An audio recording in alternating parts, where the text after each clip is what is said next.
Erev Tov to everybody. We want to thank David Fried for sponsoring this short Dvar Torah. It's an unusual dedication because it's not Ilui Nishmat anybody or because of a particular event. David said that he's sponsoring this Dvar Torah in thanksgiving to HaKadosh Baruch Hu for all the years and all the times and all the goodness that he's bestowed to him during his lifetime. So David, just like you feel that Hashem has done good for you and that has showed you a lot of chesed and loving kindness and siyata d'shmaya, so Hashem should continue to shower you with blessings to you and all your family. Parsha SHoftim speaks about the leadership of the Jewish people, the king, the prophet, the Kohanim, and the Torah starts off specifically with the judges. It seems to be that the judges have such a crucial role in the leadership of the Jewish people.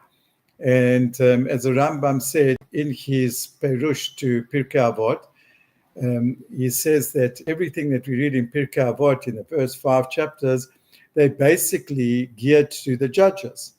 And that's why the tractate of Pirkei Avot appears in Seder Nazikin, which deals in the laws of damages, which have to be adjudicated by the judges, because the Rambam says that when judges have got a character flaw, the amount of damage that they cause in society is like is so great that that's the first thing that has to be fixed up. So Pirkei Avot is like geared and is addressing basically that the judges should work in an ethical and moral way.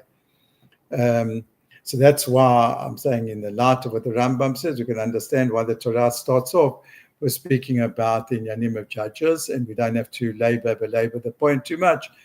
Everything that goes in Israel and the world over concerning the judiciary is something which is very much wanted. So the Torah starts off by saying, Shoftim v'shotrim teten lecha b'chol sha'arecha. The straightforward explanation is that we have to appoint judges. That's the word Shoftim. We also have to have Shotrim. Shotrim are all the officials and the police, etc., who enforce the judgment and the rulings of the judges. And the one without the other can't bring any form of solace to society. You need judges and you need those officials and that mechanism of Shotrim which can enforce what the judges have ruled on. So this is all the straightforward meaning of the psukim. But in the world of Chassidut, they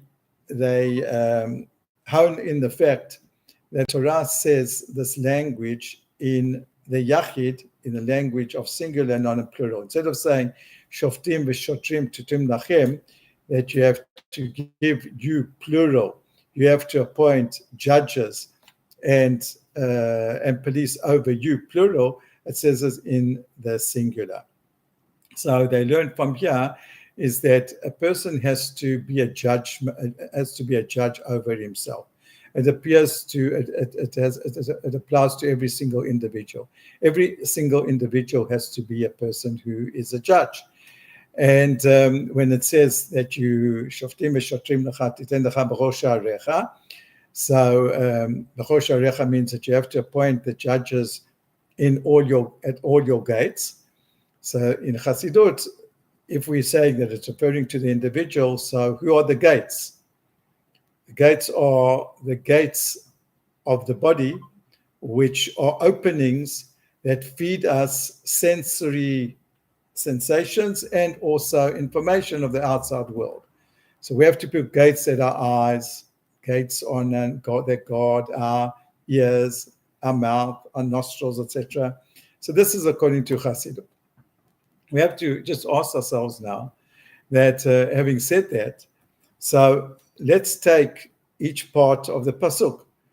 Who's the shoftim? If we are judges, each one of us are a judge.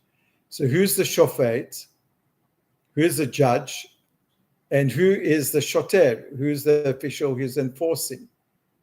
When I'm the individual who's doing the judgment. So according to most of the Hasidic thinkers, the person's seichel, the person's intellect, the person's thought process, the person's learning, that is the judge. When we learn Torah and when we weigh up certain inyanim, that is the judge. And who's the shoter? Who is what is the force in us? Who's the enforcer? So on that, very interesting enough, that is the force of Yirat Shamayim. Without Yirat Shamayim, what the intellect thinks, it's got no way of implementation. What helps us to implement what we think is right or wrong, according to our conscience, according to what we have learned in Torah, what now is the force which will help us implement it? That is the shoter. That is the Yirat Shamayim, the fear of heaven, the awe of heaven that Hashem has got, that we've got. We can go one step further. And that is that how can, according to Hasidut, how can we now actually be people who judge? Because we know that one of the main problems in judgment, which the Torah speaks about at length, is that the judge has to be clean and not take a bribe, and not be a person who's not biased. So it says that lo tikach shochad. But every one of us who are judging, and we're certainly judging when we speak about judging ourselves, then aren't we biased? Aren't we full of shochad? Don't we tip the scales in our judgment and assessment that it should suit what our particular need or our particular outlook is? Are we objective anyway? So that according to this, yes, we are. We have got a lot of bias. And what is going to take away the bias? That's the shoter. The shoter is the Yirat Shamayim. The Yirat Shamayim is that the seichel should work in a proper way. So we've actually got two parables on how to be judgmental. We have to be judges, but then we have to implement what we know to be right. And what is that koach? That koach is Yirat Shamayim. But now, according to the second interpretation, Yirat Shamayim has got another function, not only to implement. It's Yirat Shamayim. The function of Yirat Shamayim is that we should judge to begin with in a way which is not biased. When we have the fear of heaven, when we sit down and we learn about Yirat Shamayim, and we learn and we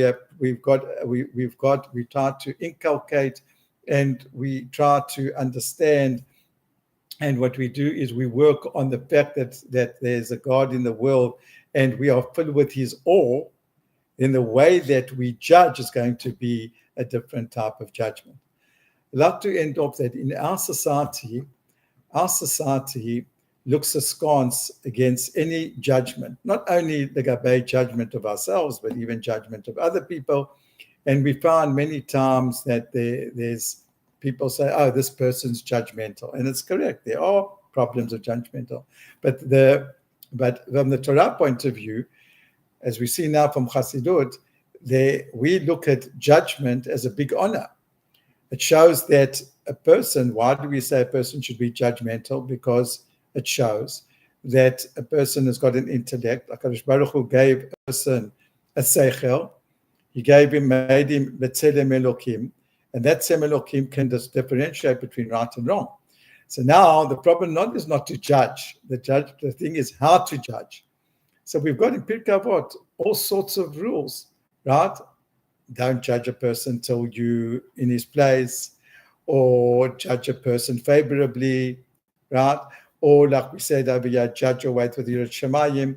But the mere fact that the Torah is telling me to be every single person, to be a judge, that's a badge of honor that we are capable of judging, but our judgment must be always with Shoftim v'Shotrim. It has to be accompanied with Yirat Shamayim. Shabbat Shalom to everybody.